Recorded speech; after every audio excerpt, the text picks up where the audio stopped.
Hi, I'm Philippa. And I'm Emma. And this is the Tea Marketing and E-Commerce podcast, where we teach you how to launch your own e-commerce business from scratch. Hi everyone, welcome to another episode of Tea Marketing and E-Commerce. So glad to be back. I love this. I'm so excited because I know in the last episode we said we were going to announce something really exciting. Yeah. But we are just changing, shifting the way we're doing the podcast. Yeah. And we want it to be more interactive. Yeah. So we want to build a brand with you guys. Yep. Like we are going to build a brand From scratch. scratch. So that we're building it alongside everybody else as they're doing it too. Yeah. We want your input. We want your input in the design process. Yeah. We want everyone's ideas, and we want to feel like this is a brand built by a community. Absolutely, yeah. And we also want to be real about the steps we're going through and share our experiences and things we could do better. And there's a lot of things that I would do differently if I was to start an e-com brand again, because I learnt so many lessons. Yep. So I'm really excited to do it again with the knowledge and experience that I have, but also the knowledge and experience that you bring to the table too, because we complement each other with our skills. Yeah, definitely. And there's so many things that I would have done differently too before starting my own marketing business. And I think the industry is changing a lot. And I listen to a lot of old podcasts and I watch old videos, and I feel like because it changes so quickly, definitely, that a lot of the information is outdated. So we wanted to do this in real time, so you can actually see if it works or if it doesn't work, and then we want to do something that we're passionate about too, and we want to do something that is supporting a cause that we both feel definitely really strongly about. But we'll get more into that, I think, later on. But this is a brand built on our hearts and from our and I hearts. think that's important too. Like if you're thinking about starting an e-commerce business, I think it's really important to think about what do you love? What is a problem that you needed solving? I think that's the main thing. Is what is a problem that you needed solving, so you can understand from the customer's perspective what that problem is and what you need. And something that you care about as well. Definitely. Something that you'd use. Like if you're not passionate about the product and you don't care about it, I just feel like it's like if there's no heart in it, it's just not going to work. Yeah, and I think it also, it can work, right? Like you can not saying it doesn't, but you can do it if you don't love it. Yeah. You can do any product really. But the thing is, the days that are hard, if you don't love what you're doing and you're not passionate about it, then it's going to make it harder. Yeah. Whereas if you're passionate about it and you have a really strong why, that's what gets you through when it gets tough, because business is tough. Like no matter what, you will have ups and downs. There will be hard times. I can't tell you how many times I wanted to give up, but because I really truly believed in my product and what I was doing and what I was building, that's what kept me going. Yeah. So I think that's important. Yeah, you want to enjoy the process too. And if it's a product you care about, you don't want to, it just makes it so much easier. So, but let's get into it. So we're going to talk about what the steps are, I guess, the very first foundational steps in starting a business. And what have we done so far? What are the steps that we've taken so far? So step one is thinking about a problem that we both needed solving.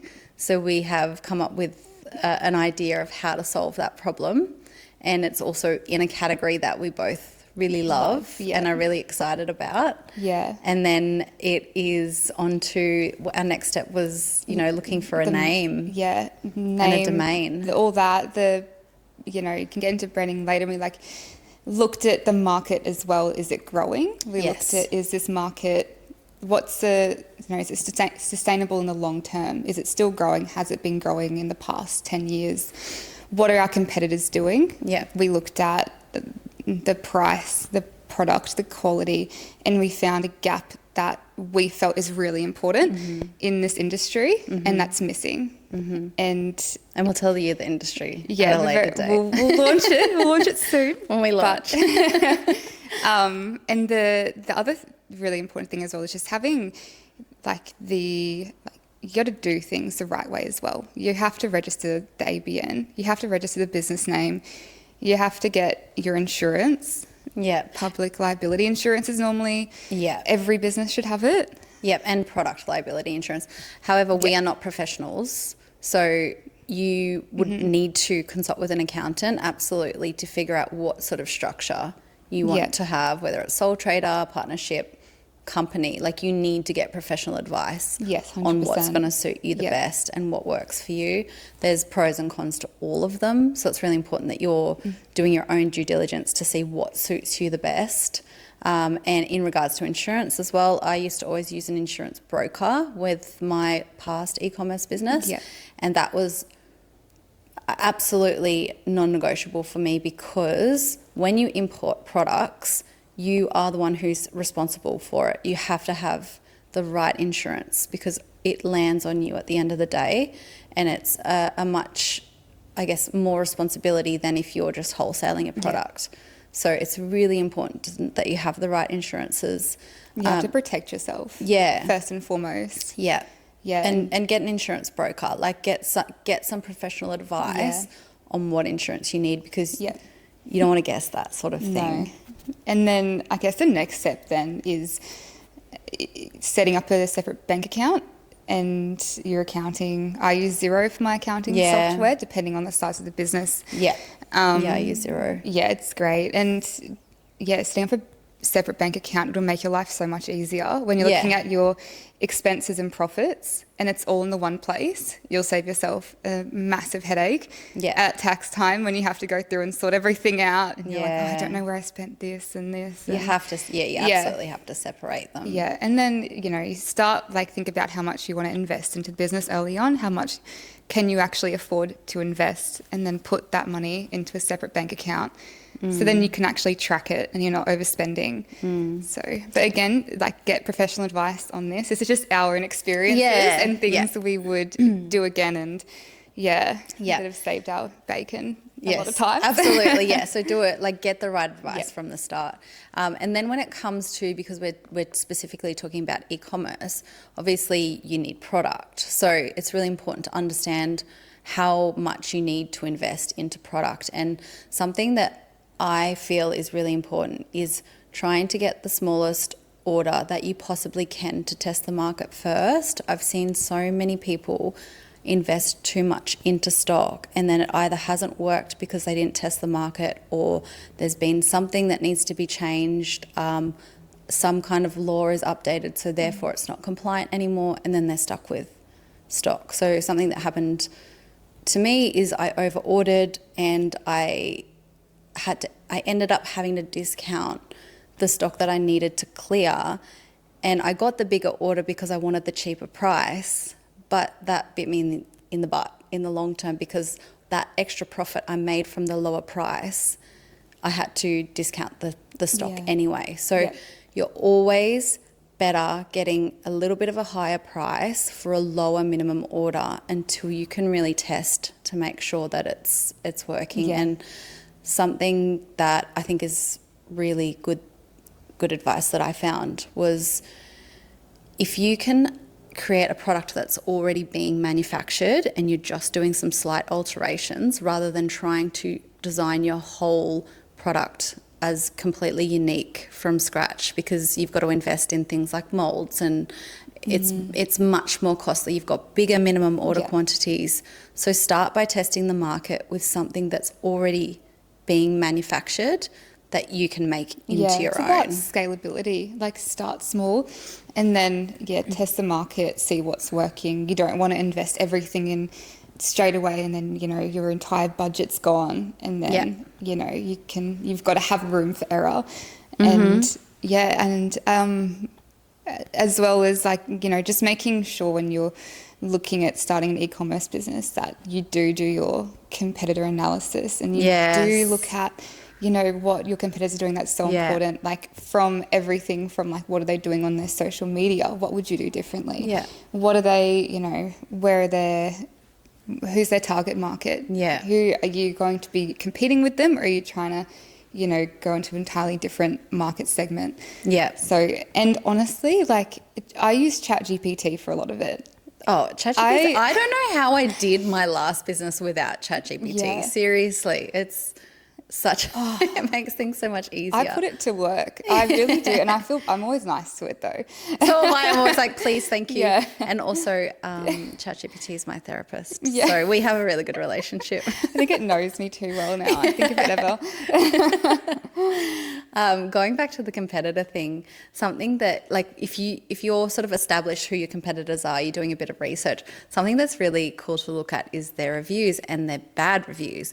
And then you get a whole heap of clues as to what do people want that they're not getting, and how can you then use that to your advantage and, you know, solve those problems of the people that are giving bad reviews. So I think bad reviews of your competitors is a huge clue, and you should definitely 100%. definitely take a look at it. Yeah, definitely. Another really important thing actually is making sure that when you are thinking of your brand name, that it's available to buy As a domain, actually like as a URL. As a URL. Yeah. And .com and Yeah. .com.au Yes, is both. ideal. Yeah. It's not always possible, but it's definitely ideal, especially if you want to expand internationally one day. And also on the ABN register, you can look up whether a name is taken and whether it's available to purchase. Yeah. And then also check social media. Go to Facebook, go Yes. to Instagram, go to TikTok. Make sure you can get your handle. Make sure you can actually get the handles. So it's not something like super crazy and weird that you'll have to.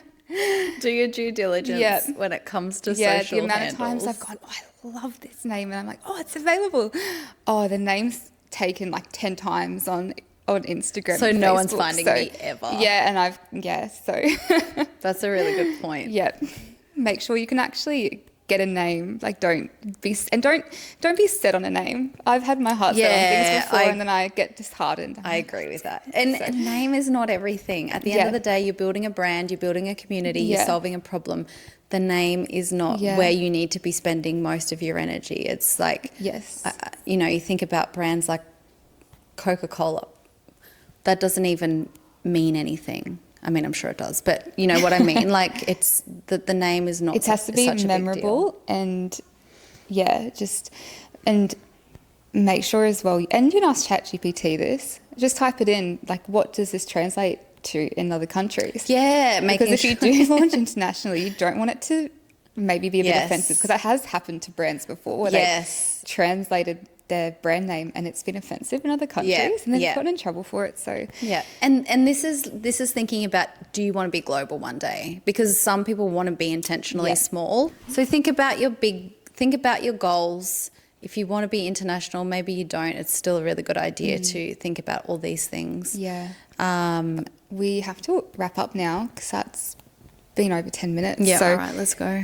There's so much we could touch on here and talk about for ages. So, but that really is just the first things you have to do to start getting stuff. Like, think about your ABN, do your due diligence, do your market research. This is what we're currently in the trenches with. Yes, set up your social media accounts. Like, secure the name. That's just the foundations of where to start. And don't make the name too long, because you've got to think about this in a URL as an email address. Like, if your name sit there and type blah, blah, blah, blah, blah, blah. or can they spell it wrong, and then you're not going to get the email, or you're not going to get, like, I think the shorter the better. Yeah, if agreed. possible. Yep, 100%. All right, let's wrap it up. Yeah, let's wrap it up. Thank you so much for listening, and we'll probably get more into our brand and what we're doing in the next episode, which will be really exciting. So stay tuned for that. Yeah, I'm so excited for this. I'm so excited to do this, like, collectively and as a community. And you guys get to watch our journey, and that's really really exciting. Yeah, so exciting. All right, well, bye. Bye. See you in the next episode.